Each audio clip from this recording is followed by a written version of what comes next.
Olá, terceiros anos! Tudo bem com vocês? Eu espero que sim. Eu sou a professora Inara e agora nós teremos mais uma aula de história. Vamos lá? Pessoal, nós já aprendemos diversos aspectos sobre a história do Brasil colonial, certo? Nós já aprendemos sobre o surgimento das vilas e das cidades. Nós já aprendemos sobre as principais atividades econômicas da época. Nós aprendemos um pouco sobre a escravidão, sobre a resistência dos africanos escravizados. Nós aprendemos também sobre a pecuária e hoje nós vamos entender um pouco mais como funcionou a ocupação de terra no Brasil no período colonial. No início da colonização, alguns nobres e algumas pessoas ricas lá de Portugal recebiam de presente algumas terras aqui no Brasil. Essas pessoas que recebiam as terras aqui no Brasil eram chamados de donatários. Porém, como eles eram muito ricos lá em Portugal, nem sempre eles tinham vontade de se mudar para o Brasil e iniciar uma vida nova por aqui. Então, o que eles faziam? Eles recebiam um grande território de terra e entregavam esses territórios para outras pessoas virem para o Brasil e assim cuidarem desses territórios que eram, na verdade, deles mesmos. Eles doavam os territórios porque para eles não tinha muita importância, por mais que fosse uma quantidade grande de terras, eles nem conheciam o Brasil, não sabiam o que existia aqui, então eles simplesmente doavam para outras pessoas e essas pessoas sim é que vinham para o Brasil. Essas pessoas eram chamados de sesmeiros e essa terra doada era chamada de sesmaria. Essas terras que eram doadas para os nobres e ricos portugueses eram chamadas de capitanias hereditárias. Eu trouxe para vocês aqui ao lado um mapa que mostra como foi feita essa divisão de capitanias hereditárias no Brasil. Vejam só, nós podemos perceber que era um território bem grande, certo? Mas mesmo assim, muitos sesmeiros que recebiam essas terras acabavam não ocupando elas.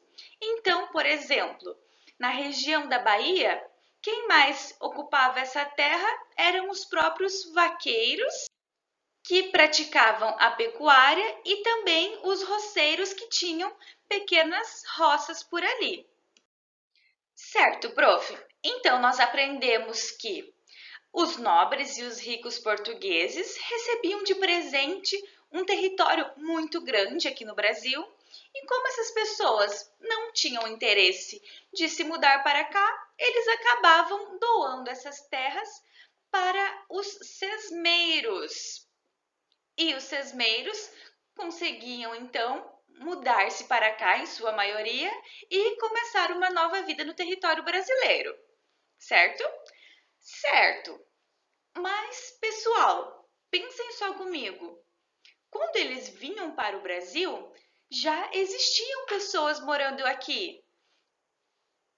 Nós já aprendemos que os indígenas já estavam morando no Brasil. E como foi esse processo de ocupação das terras indígenas por pessoas que os indígenas nunca haviam visto até então? Será que foi tranquilo? Será que os indígenas aceitaram isso de uma maneira pacífica, não tentaram resistir a novas pessoas ocupando as suas terras? Vamos ver sobre isso. A ocupação das terras indígenas não foi um processo fácil. Houve muita resistência por parte dos indígenas. Eles não aceitavam que um homem branco viesse de um lugar tão longe, tão distante, tendo práticas diferentes das práticas deles, falando um idioma diferente do que eles falavam e impusessem a eles um modo de vida completamente diferente do que eles levavam até então. Então, sim, os indígenas resistiram e resistiram muito.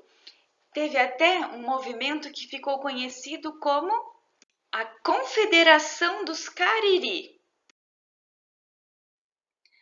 Os cariris já moravam aqui no território brasileiro muito antes da chegada dos portugueses. Eles moravam na região nordeste aqui do Brasil e eles resistiram muito, formaram até a Confederação dos Cariris, porque eles não queriam que os portugueses que estavam chegando aqui utilizassem suas terras para criar fazendas, para criar gado, porque nada disso fazia sentido para a vida deles. Eles também tentavam resistir contra a escravidão, contra a exploração da mão de obra deles.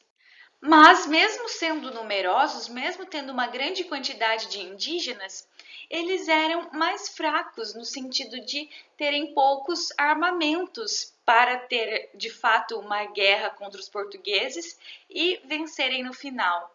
Então, o que aconteceu? As fazendas de gado realmente começaram a se expandir naquela região. Muitos indígenas morreram e os indígenas que não morreram acabaram sendo catequizados e acabaram se tornando escravos destas mesmas fazendas. Pessoal, eu espero que vocês tenham gostado da nossa aula de hoje.